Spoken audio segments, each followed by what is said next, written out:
Hello everyone, স্বাগত জানাই তোমাদেরকে আমার ইউটিউব চ্যানেল লার্ন উইথ আদি জয়েলে। তো আবার চলে এসেছি একটা ছোট্ট ভিডিও নিয়ে তোমাদেরকে নেপালি শেখানোর জন্য। জানি খুব ব্যস্ত জীবন, অনেকজনের কাছে সময় থাকে না নেপালি শেখার জন্য, কিন্তু আমি তোমাদেরকে একটা টিপস দিতে চাই। যদি তোমরা নেপালি শিখতে চাও তাহলে আমার যে ভিডিওটা আমি রিলিজ করব, এই ভিডিওটা তোমরা ধরো কোনো বাসে জার্নি করছো বা ফ্রি সময় বসে আছো, তাহলে জাস্ট হেডফোন লাগিয়েও যদি তোমরা শোনো তাহলে কিন্তু অনেক তোমার এই ওয়ার্ডিংগুলো বা বাক্যগুলো কিন্তু তোমার মনে থাকবে। ঠিক আছে, তো এই প্রসেসটা একটু ফলো করো, আশা করি তোমরা নেপালি অবশ্যই শিখতে পারবে। তো আশা করি এই ভিডিওটাও তোমাদের ভালো লাগবে, আর যদি ভালো লাগে প্লিজ চ্যানেলটাকে লাইক করে দিও, সাবস্ক্রাইব করে দিও। ঠিক আছে, চলো শুরু করা যাক আজকের ভিডিওটা। চলো বন্ধুরা, দেখে নেওয়া যাক আজকের প্রথম ভিডিওটা। যেমন কি তোমরা স্ক্রিনে দেখতে পাচ্ছ, আমি একদিকে বাংলা আর একদিকে নেপালি করে লিখেছি যেন তোমাদেরকে বুঝতে সুবিধা হয়। তো দেখে নেওয়া যাক 1 নম্বর বাক্যটা। এখানে লেখা আছে, তোমার কি ইনস্টাগ্রাম আছে? তাহলে আমরা নেপালি ভাষায় এভাবে জিজ্ঞাসা করব, তিम्रो के ইনস্টাগ্রাম छ? তিम्रो के ইনস্টাগ্রাম ছ? তিम्रो के ইনস্টাগ্রাম ছ? ঠিক আছে, তার মানে তোমার কি ইনস্টাগ্রাম আছে। এবার 2 নম্বর বাক্যটাও দেখে নিই, তাকে গালি দিও না। তাহলে সেই ক্ষেত্রে আমরা নেপালি ভাষায় বলবো, उसलाई गाली न देऊ। उसलाई गाली न देऊ। उसलाई गाली न देऊ, তার মানে তাকে গালি দিও না। ঠিক আছে, এবার 3 নম্বরটা, তুমি কি আমার সাথে আসছো? কাউকে যদি আমরা জিজ্ঞাসা করি তাহলে এইভাবে আমরা নেপালিতে বলবো, तिमी के मसँग आउने? तिमी के मसँग आउने? तिमी के मसँग आउने, তার মানে তুমি কি আমার সাথে আসছো? तिमी के मसँग आउने। এবার 4 নম্বর বাক্যটাও দেখে নিই, আমি এখন বাড়িতে আছি। এটাকে যদি আমরা নেপালিতে বলি তাহলে এভাবে বলবো আমরা, म अहिले घरमा छु। म अहिले घरमा छु। म अहिले घरमा छु, তার মানে আমি এখন বাড়িতে আছি। म अहिले घरमा छु। এখানে যদি দেখতে পাচ্ছ, এখন এই শব্দটাকে আমরা নেপালিতে বলবো अहिले, আর বাড়িতে মানে বাড়ি আর ঘর, এটা সিমিলার একটা ওয়ার্ড আছে, বাংলা আর নেপালিতে দুটো ক্ষেত্রে ইউজ করা যায়। ঠিক আছে, তো বাড়িতে যে শব্দটা আছে আমরা ইউজ করব ঘরমা। তো বাক্যটা এইভাবে হবে, আমি এখন বাড়িতে আছি, তার মানে म अहिले घरमा छु। ঠিক আছে, এবার 5 নম্বরটা দেখে নিই, তুমি কি ভাবছো? এটা যদি আমরা নেপালিতে জিজ্ঞেস করি তাহলে আমরা এভাবে জিজ্ঞেস করব, तिमी के सोच्दैछौ? तिमी के सोच्दैछौ? तिमी के सोच्दैछौ, তার মানে তুমি কি ভাবছো? तिमी के सोच्दैछौ। এবার 6 নম্বরটা, আমি ভাবছি আজ ঘুরতে যাব। তাহলে সেই ক্ষেত্রে আমরা নেপালি ভাষায় বলবো, म सोच्दैछु आज घुम्नु जान्छु। म सोच्दैछु आज घुम्नु जान्छु। म सोच्दैछु आज घुम्नु जान्छु, তার মানে আমি ভাবছি আজকে ঘুরতে যাব। म सोच्दैछु आज घुम्नु जान्छु। ঠিক আছে, তো বন্ধুরা এবার 7 নম্বরটাও দেখে নিই। আমরা যদি কাউকে জিজ্ঞাসা করি সব লোক কোথায়, তাহলে আমরা নেপালি ভাষায় এভাবে বলবো, সবাই জানা কাহা ছ? সবাই জানা কাহা ছ। সবাই জানা কাহা ছ, তার মানে সব লোক কোথায়। ঠিক আছে, সবাই জানা কাহা ছ। এবার 8 নম্বরটা, সবাই এখানে আসো। আমরা অনেক সময় বলি না, সবাই এখানে আসো, তাহলে সেই বাক্যটাকে আমরা নেপালিতে এইভাবে বলবো, সবাই ইহা আও। সবাই ইহা আও। সবাই ইহা আও। ঠিক আছে, তার মানে সবাই এখানে আসো, সবাই ইহা আও। এবার 9 নম্বরটা, এখান থেকে কত দূর? আমরা অনেক সময় জিজ্ঞাসা করি যে এখান থেকে কত দূর, তাহলে সেই ক্ষেত্রে আমরা নেপালি ভাষায় বলবো, ইহা দেখি কতি টাড়ো। ইহা দেখি কতি টাড়ো। ইহা দেখি কতি টাড়ো, তার মানে এখান থেকে কত দূর। এই দূর যে শব্দটা আছে এটা আমরা নেপালিতে বলবো টাড়ো। দূর শব্দটা নেপালিতে হবে টাড়ো। ঠিক আছে, তো এখান থেকে কত দূর, ইহা দেখি কতি টাড়ো। এবার 10 নম্বরটা দেখে নিই, কোন প্ল্যাটফর্মে গাড়ি আসবে? অনেক সময় আমরা জিজ্ঞাসা করি যে কোন প্ল্যাটফর্মে গাড়ি আসবে, তাহলে সেই শব্দটাকে বা বাক্যটাকে আমরা এভাবে বলবো, কোন প্ল্যাটফর্মमा গাড়ি आउँछ। কোন প্ল্যাটফর্মमा গাড়ি आउँछ। কোন প্ল্যাটফর্মमा গাড়ি आउँछ, তার মানে কোন প্ল্যাটফর্মে গাড়ি আসবে। কোন প্ল্যাটফর্মमा গাড়ি आउँछ। ঠিক আছে, এবার 11 নম্বরটা, এখান থেকে রেল স্টেশন কত দূর? তাহলে সেই ক্ষেত্রে আমরা নেপালি ভাষায় বলবো, यहाँ देखि रेल स्टेशन कति टाढो छ। यहाँ देखि रेल स्टेशन कति टाढो छ। यहाँ देखि रेल स्टेशन कति टाढो छ, তার মানে এখান থেকে রেল স্টেশন কত দূর। यहाँ देखि रेल स्टेशन कति टाढो छ। এবার 12 নম্বর, মাত্র 10 মিনিটের রাস্তা। তাহলে সেই ক্ষেত্রে আমরা নেপালি ভাষায় বলবো, মাত্র 10 মিনিট को बाटो छ। मात्र 10 मिनट को बाटो छ।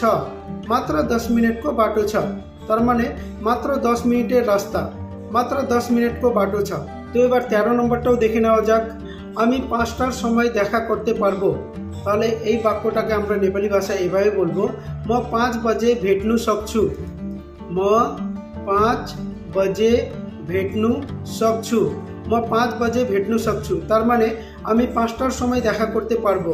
म 5 बजे भेट्नु सक्छु। ঠিক আছে। এবার 14 নম্বরটা দেখে নিই, 6টার সময় আসতে পারবে।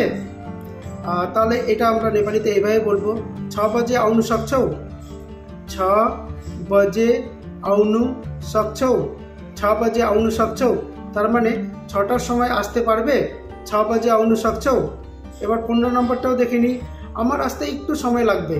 তাহলে সেই ক্ষেত্রে আমরা নেপালি ভাষায় বলবো, मलाई आउनु अलिक समय लाग्छ। मलाई आउनु अलिक समय लाग्छ।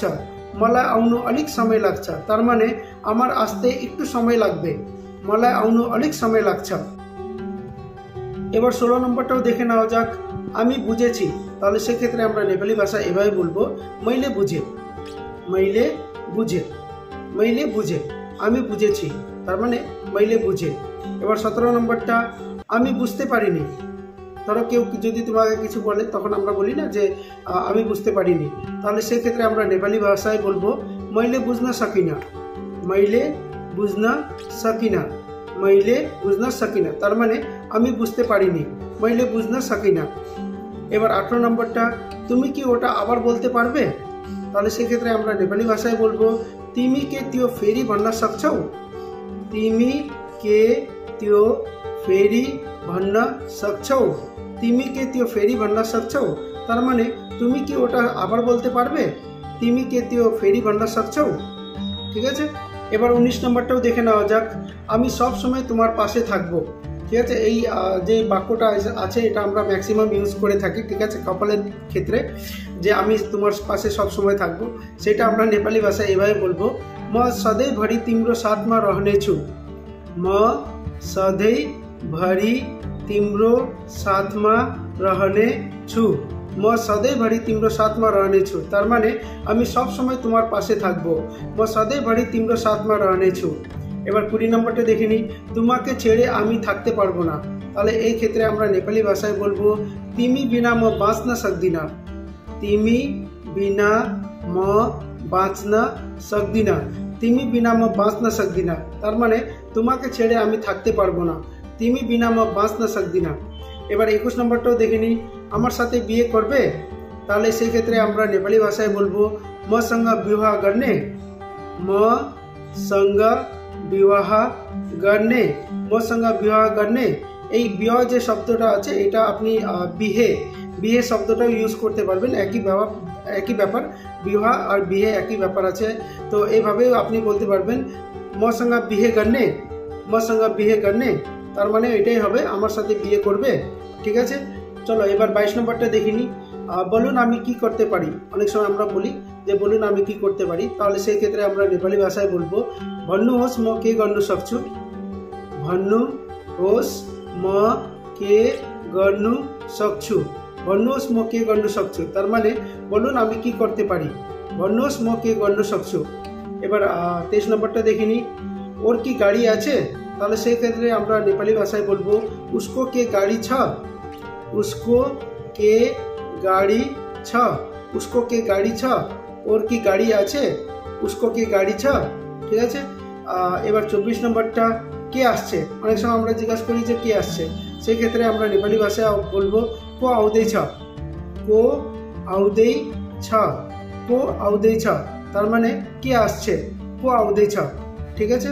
চলো এবার 25 নম্বরটা দেখে নিই, এত দাম দিতে পারবো না। অনেক সময় আমরা দোকানে যে যখন দোকানদার বেশি দাম বলে তো আমরা বলি না যে আমি এত দাম দিতে পারবো না। তাহলে সেই ক্ষেত্রে আমরা নেপালি ভাষায় বলবো, यति दाम दिनु सक्दिनँ।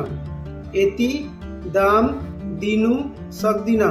यति दाम दिनु सक्दिनँ। তার মানে এত দাম দিতে পারবো না। यति दाम दिनु सक्दिनँ। এবার 26 নম্বরটা, একটু কম করো। একটু কম করুন। ঠিক আছে। যখন দোকানদার বেশি দাম বলে তো একটু কম করুন বলি না, সেক্ষেত্রে আমরা নেপালি ভাষায় বলবো, अलिकति कम्ती गर्नुहोस्। अलिकति कम्ती गर्नुहोस्। अलिकति कम्ती गर्नुहोस् মানে আপনি রিকোয়েস্ট করছেন, अलिकति कम्ती गर्नुहोस्, একটু কম করুন বলে। ঠিক আছে। अलिकति कम्ती गर्नुहोस्। তাহলে সেক্ষেত্রে আমরা এই বাক্যটা ইউজ করব। এবার 27 নম্বরটা, কম দামের কিছু আছে, তাহলে সেক্ষেত্রে আমরা নেপালি ভাষায় বলবো কমতি দামको केही छ, कम्ती दामको केही छ, कम्ती दामको केही छ, তার মানে কম দামের কিছু আছে, কমতি দামको केही छ। চলো এবার 28 নম্বরটাও দেখে নেওয়া যাক, আমার কাছে তোমার নম্বর আছে, তাহলে সেই ক্ষেত্রে আমরা নেপালি ভাষায় বলবো मसँग तिम्रो नम्बर छ, मसँग तिम्रो नम्बर छ, मसँग तिम्रो नम्बर छ, তার মানে আমার কাছে তোমার নম্বর আছে, मसँग तिम्रो नम्बर छ।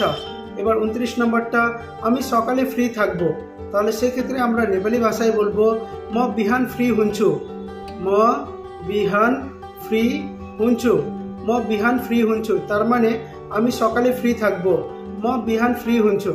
এখানে সকাল যে শব্দটা আছে সেটা আমরা নেপালিতে বিহান বলবো, ঠিক আছে, সকালকে আমরা বলবো বিহান।